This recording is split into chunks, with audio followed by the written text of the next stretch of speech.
सभी को नमस्कार। स्पेशल एजुकेशन यूट्यूब चैनल में सभी का हार्दिक स्वागत। आप देख रहे हैं बड़ी खबर। पेंशन भोगियों को मिलेगा 50% की जगह 70% पेंशन। उम्र के अनुसार पेंशन में होगी बढ़ोतरी। 1 जनवरी 2025 से पेंशन में बड़े बदलाव देखने को मिलेंगे।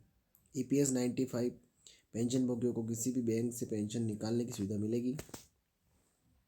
पेंशन बढ़ोतरी की नई योजनाएं और 70% पेंशन का प्रस्ताव पेंशन भोगियों के जीवन स्तर को बेहतर बनाने की दिशा में बड़ा कदम हो सकता है।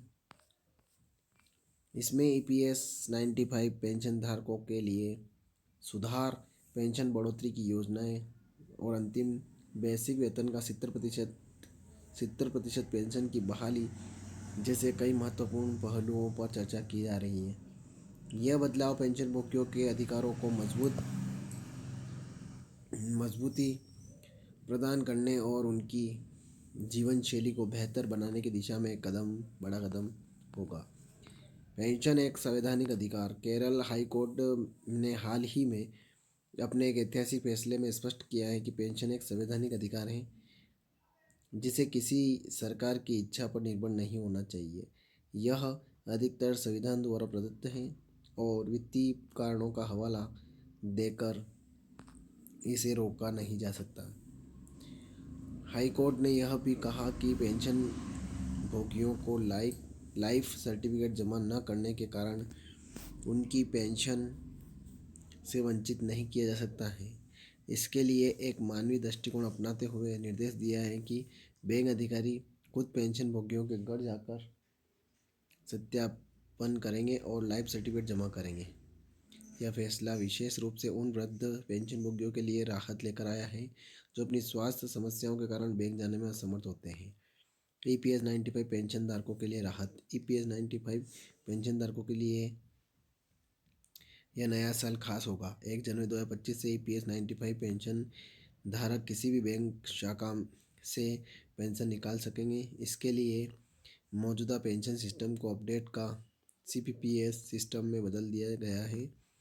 अब यह सुविधा पेंशन भोगियों को उनकी पसंद के किसी भी बैंक से पेंशन प्राप्त करने की स्वतंत्रता देगी। साथ ही केंद्र सरकार ने सभी नियोक्ताओं को निर्देश दिया है कि हायर पेंशन के आवेदकों को 31 जनवरी 2025 तक सिस्टम में अपडेट करें। यह सुनिश्चित करेगा कि पात्र पेंशन धारकों को समय पर उनके हायर पेंशन का भुगतान किया जा सके। इस बदलाव के साथ पेंशन प्रणाली और अधिक पारदर्शी और पेंशन भोगियों के लिए सुलभ होगी। अंतिम बेसिक वेतन का 70% पेंशन। भारत पेंशन भोगी समाज ने एक बार फिर से सरकार के सामने अपनी मांग रखी है कि रिटायरमेंट के बाद पेंशन भोगियों को उनकी अंतिम बेसिक वेतन का 70% पेंशन मिलनी चाहिए। फिलहाल उन्हें केवल 50% पेंशन मिलती है जो रिटायरमेंट के बाद की ज़रूरतों को पूरा करने के लिए पर्याप्त नहीं है। यह मांग इसलिए भी महत्वपूर्ण है क्योंकि पहले पेंशन भोगियों को 70% पेंशन मिलती थी जिसे इंदिरा गांधी की सरकार ने घटाकर 50% कर दिया था। अब समय आ गया है कि इस नीति में कुछ सुधार किया जाए और पेंशन भोगियों को उनके अधिकार का पूरा लाभ दिया जाए। उम्र के अनुसार पेंशन बढ़ोतरी। पेंशन भोगियों के लिए एक और बड़ा प्रस्ताव चर्चा में है। भारत पेंशन भोगी समाज ने केंद्र सरकार से मांग की है कि उम्र के अनुसार पेंशन में बढ़ोतरी की सीमा को कम किया जाए। वर्तमान में यह लाभ 80 साल की उम्र के बाद मिलता है जिसमें पेंशन में 20% की वृद्धि की जाती है। समाज का प्रस्ताव है कि यह लाभ 65 साल की उम्र से ही लागू होना चाहिए। उम्र के अनुसार पेंशन बढ़ोतरी। पेंशन भोगियों के लिए एक और बड़ा प्रस्ताव चर्चा में है। भारत पेंशन भोगी समाज ने केंद्र सरकार से मांग की है कि उम्र के अनुसार पेंशन में बढ़ोतरी की सीमा को कम किया जाए। वर्तमान में यह लाभ 80 साल की उम्र के बाद मिलता है जिसमें पेंशन में 20% की वृद्धि की जाती है। समाज का यह प्रस्ताव है कि यह लाभ 65 साल की उम्र से ही लागू होना चाहिए।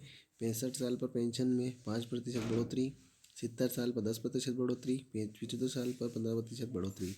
यह कदम पेंशन भोगियों के जीवन में नई ऊर्जा और सुरक्षा लेकर आएगा। पेंशन भोगी समाज का मानना है कि अगर यह नीति लागू होती है तो वृद्ध पेंशन भोगियों को न केवल वित्तीय मदद मिलेगी बल्कि उनके जीवन जीने की भी इच्छा भी बढ़ेगी। नए नियमों से पेंशनभोगियों को क्या फ़ायदा होगा? सीपीपीएस सिस्टम के तहत पेंशनभोगी अपनी सुविधा के अनुसार किसी भी बैंक से पेंशन निकाल सकेंगे। सिस्टम में सुधार से हायर पेंशन का लाभ तेजी से मिलेगा।